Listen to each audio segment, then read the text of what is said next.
ओशो ने एक बात कही थी कि जो पुलिस है वो राज्य सरकार द्वारा निर्वाचित गुंडे हैं, ऐसा मैंने ओशो कहते थे। तो अभी इलाहाबाद में जो बहुत ट्रेंडिंग में अभी तक चल रहा है, हाँ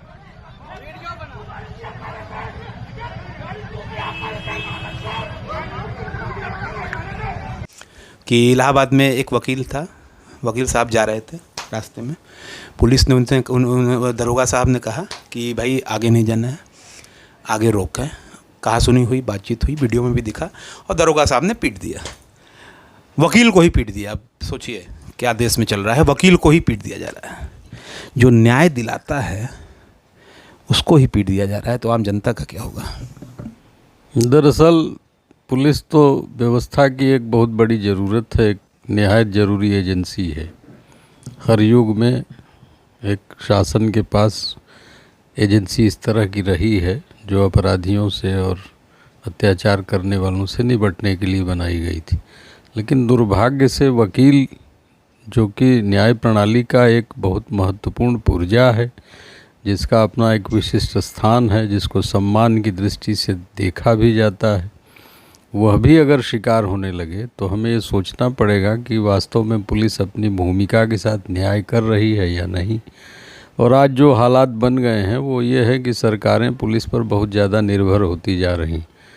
तो पुलिस जो है वो उनके एक दुलारे बच्चे की भूमिका में आ गई है, जो ये समझता है कि उसकी 100 गुस्ताखियाँ जो है उसका अभिभावक माफ़ करता रहेगा, और वो कुछ भी करने के लिए अधिकृत है। और इसी से उनका मनोविज्ञान काफ़ी बिगड़ा हुआ है, और वो किसी पर भी हाथ डालने में गुरेज नहीं कर रहे हैं। इतने सख्त कानून बने हुए हैं, उसके बावजूद ऐसा कुछ होता है, इसे हम देखे हैं। अच्छा, कुछ लोग ये भी कहते हैं वकील साहब कि पुलिस एफआईआर की कॉपी नहीं देती वकीलों को, वकील जो चीज़ मांगते हैं पुलिस वो मौके पर उपलब्ध नहीं कराती। ये सब कितना सच है?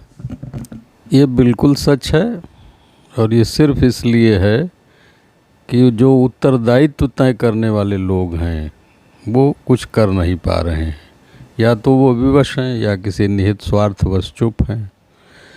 एफआईआर दी जाए, एफआईआर तुरंत की जाए, संज्ञेय अपराधों में तुरंत एफआईआर करके विवेचना की जाए, इसकी स्पष्ट व्यवस्था दंड प्रक्रिया संहिता में भी थी, और इस समय जो बीएनएसएस उसकी जगह है उसमें भी है।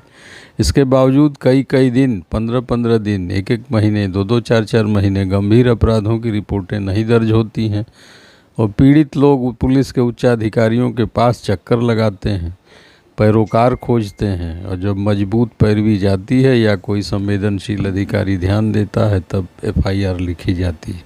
तब तक इतना विलम्ब हो चुका रहता है कि विवेचना के लिए कभी कभी महत्वपूर्ण साक्ष्य और सामग्री भी नहीं उपलब्ध होती, नष्ट हो जाते हैं, अपराधी बहुत दूर चले जाते हैं। और इस पर उच्चतम न्यायालय ने कई बार कहा है कि गंभीर अपराधों में, संज्ञेय अपराधों में रिपोर्ट लिखी जानी चाहिए, ये पीड़ित का मौलिक अधिकार है, और इसके बावजूद पुलिस आज तक पुराने रवैये पर कायम है। पुलिस की लड़ाई ये कोई नई लड़ाई नहीं है। दिल्ली में मैं कवर कर रहा था उस टाइम, और दिल्ली में भी मेरे तो आंखों के सामने ऐसे ऐसे चीज़ें हुई है। तो ये सब कहाँ तक उचित है? ये दुर्भाग्यपूर्ण है पूरी व्यवस्था के लिए, तंत्र के लिए, समाज के लिए। जो रक्षक की भूमिका में है वो आतताई हो जाए, जो न्याय दिलाने वाली प्रणाली का एक हिस्सा है वो भी शिकार होने लगे। कहीं न कहीं संयम वकील भी खोते हैं, लेकिन पुलिस ज़्यादा उत्तरदायी प्रतीत होती है। उसको भी कानून के दायरे में रह के बात करनी चाहिए। अगर वकीलों से गलती हो रही है तो उसके लिए भी कानून की प्रक्रिया है। वकील साहब, एक जगह एक चीज़ सुन रहा था, एक पुलिस वाले थे, उन्होंने कहा कि वकील भी तो भैया धमकी देते हैं, बात बात पे मुकदमा ठोक देंगे, न्यायालय में देख लेंगे, इस तरह की धमकी देते हैं। उनका ऐसा कहना है। तो उसके लिए भी तो कानून है। आप पुलिस के वकील के खिलाफ धमकी का मुकदमा लेके न्यायालय में आइए, या आप उसके साथ बल प्रयोग करेंगे? बल प्रयोग तो अनुचित है। और आखिरी सवाल है, क्या कहेंगे आने वाले समय में जो मुफ्त की रेवड़ियाँ बांटी जा रही हैं दिल्ली चुनाव में, लगातार हर प्रदेश में अब ये होना शुरू हो चुका है, अर्थव्यवस्था इससे चरमराएगी, इस पे न्यायालय को ध्यान देने की आवश्यकता है कि नहीं? मैं जहाँ तक याद कर पा रहा हूँ, माननीय उच्चतम न्यायालय ने सुओ मोटो संज्ञान लिया था इस बिंदु पर। संभवतः याचिका अभी अनिर्णीत है, सरकार से जवाब मांगा गया था।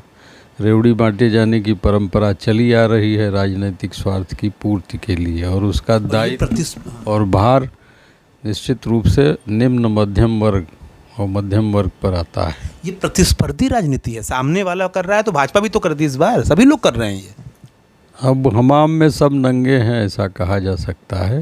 ये गला काट प्रतिस्पर्धा है, लेकिन अंत में पिसती जनता ही है जो अपनी मेहनत की कमाई से कर देती है, क्योंकि सरकारें अपने पास से कोई पैसा नहीं व्यय करती, वो जनता से ही टैक्सों के रूप में, सरचार्ज के रूप में, सेस के रूप में उस पैसों को वसूल करके ही खर्च करती। तो ये थे हमारे साथ सेंट्रल बार एसोसिएशन वाराणसी के अध्यक्ष मंगलेश दुबे जी, जिनका ये कहना है कि वकील और पुलिस में भिड़ंत जारी रहती है, और अगर पुलिस का ये कहना है कि वो लोग फर्जी मुकदमा ठोकते हैं तो आप न्यायालय में जाइए। इनका कहना है कि थाने पर न्याय बंद हो, न्याय थाने पर नहीं न्यायालय में होना चाहिए। और कई ऐसे केस, लास्ट सवाल है, थाने पे ही सब कुछ हो जा रहा है आजकल, न्यायालय में लोग नहीं जा रहे हैं। थाने पे ये कर लो, तुम सेटल कर लो, ये इतना दे दो, सेटल कर लो, ये सब हो जा रहा है। असल में एक संदेश चला गया है कि पुलिस बेहद प्रभावी है। अगर न्यायालय के हस्तक्षेप पर मुकदमे लिखे भी जाएंगे तो उनका परिणाम ये होगा जो पुलिस चाहेगी। विवेचना में आपको समर्थन मिलेगा कि आपके प्रतिकूल रिपोर्ट आएगी, ये सर्वथा अनिश्चित है, और पुलिस की मर्जी पर बहुत कुछ निर्भर है।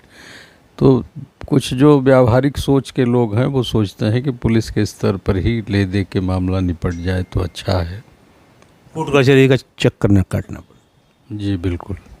तो ये थे हमारे साथ मंगलेश दुबे जी। रिपब्लिक हिंदुस्तान के लिए जितेंद्र यादव, धन्यवाद।